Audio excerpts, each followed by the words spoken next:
Welcome back to Yehoshua's Daf Yomi Shiur, where the Daf continues daily until the complete revelation of Mashiach ben David, that is Messiah, the son of David. Today we're going to look at Chullin, tractate Chullin, page 66b, top of the page with the words Tanan Hasam. Tanan Hasam, kol sheyesh lo kaskeses, yesh lo snapir, ויש שיש לו סנפיר ואין לו קסקסס, יש לו קסקסס ויש לו סנפיר, דג טויר, יש לו סנפיר ואין לו קסקסס, דג טומי. We learned in the Mishnah elsewhere in Nida 51b, any fish that has scales certainly has fins, but there are fish that have fins and do not have scales.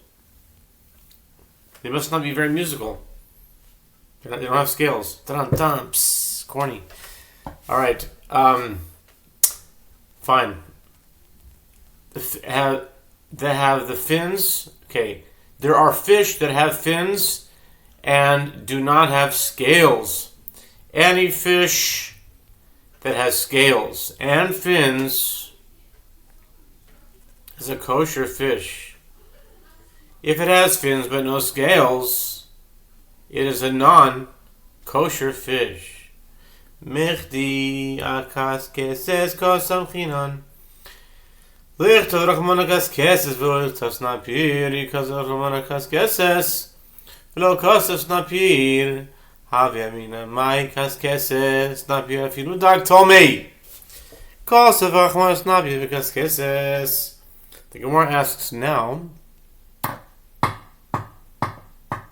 since we rely only on scales to deem a fish kosher, presuming that if it has scales, it must have fins as well, let the merciful one write only scales as the sign of a kosher fish, and let him not write fins at all. The Gemara responds, if the merciful one had written scales and had not written fins,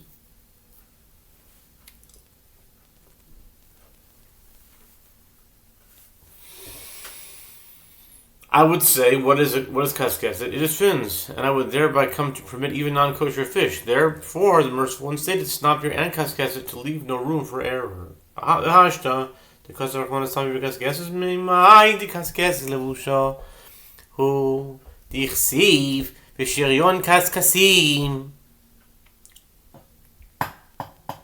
hu lavush v'lichtiv achman kaskeset v'lichtiv snapir.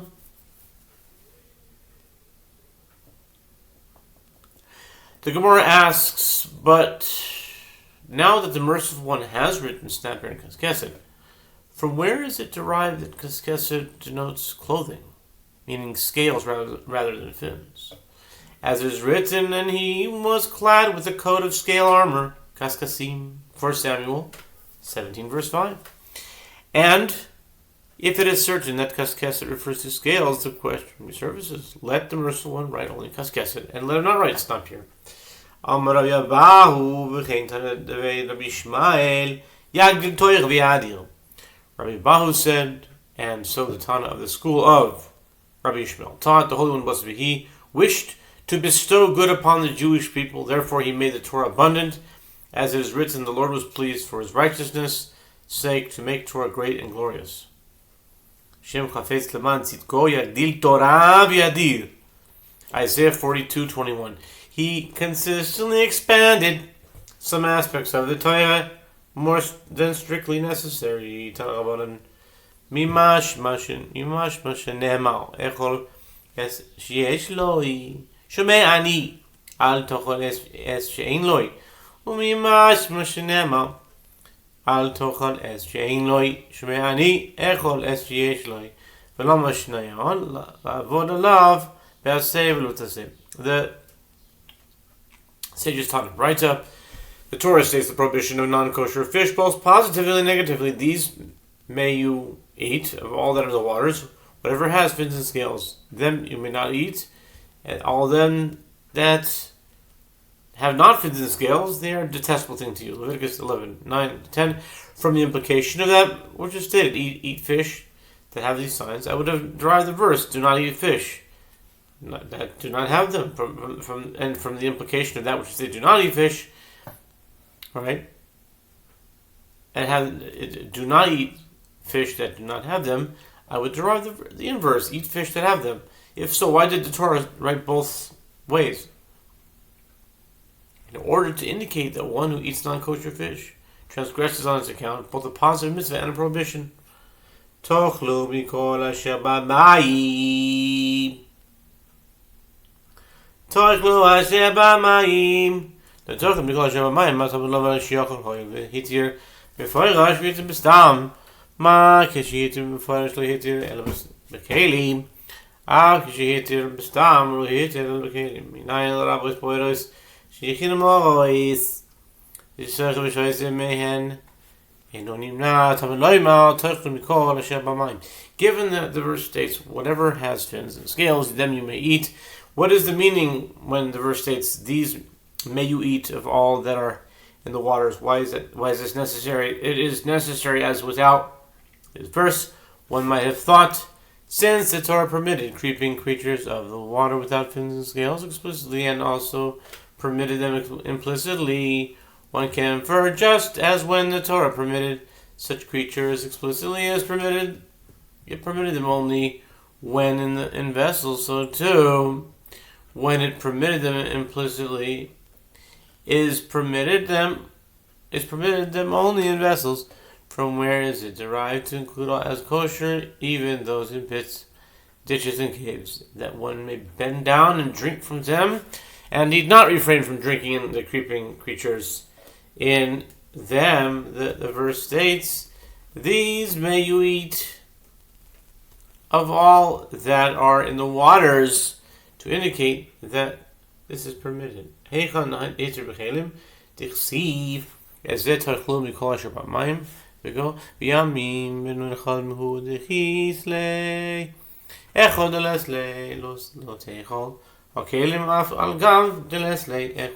elaborates, where did the Torah permit them in vessels? If it did so in the following verse, as it is written, these may you eat of all them that are in the waters, whatever has fins and scales in the waters, in the seas and in the rivers, them you may eat. It would have been sufficient to write simply in the waters. In addition of in the seas and rivers indicates that it is only in the seas and in the rivers that when it has fins and scales you may eat it, and that you may not eat one that does not have them. But with regard to a creeping creature found in vessels, even if it does not have fins and scales, you may eat it. It's not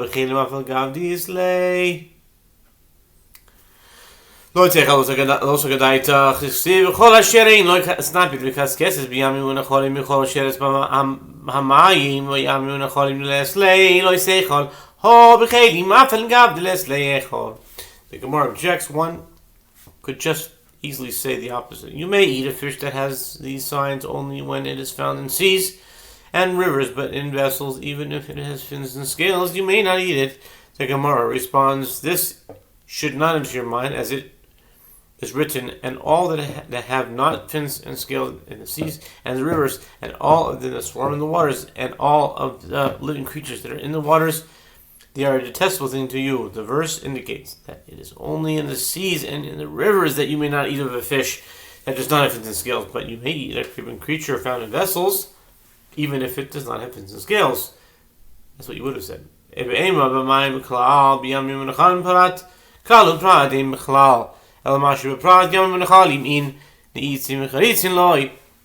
Gemara objects, but one can prove whether it is permitted to drink from pits, dishes, and craves differently. Say instead that the phrase whatever has fins and scales in the waters is a generalization, and the phrase in the seas and in the rivers is a detail.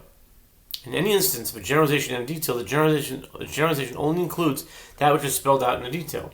Therefore, in the seas and the rivers, yes, one may eat only fish with fins and scales, but in the water, channels, and trenches, as well as pits and ditches and caves, this restriction does not apply. Consequently, the clause, these may you eat of all that are in the waters, is unnecessary. The Gemara responds, this deduction is not sound.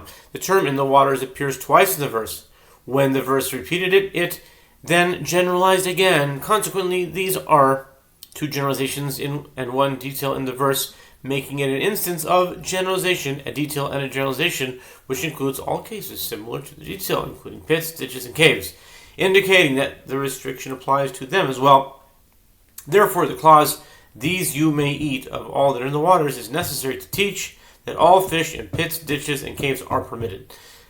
Hani trei klali dismichi ladorininu Omar Havina Kedamri Marove. Kol Makom Shiata Moise Shnei Klas Asmukin Lezev. The Gemara asks, how can this verse be an instance of a generalization, a detail, and a generalization? There are two generalizations that are adjacent to each other. Both instances of the term "in the waters" precede the detail, such that the verse is actually a generalization, and a detail. Ravina said, as they say in the West, in Eretz Yisrael, wherever you find two generalizations juxtaposed one with the other, followed by a specific detail. Okay, we'll stop here at the end of the Amud.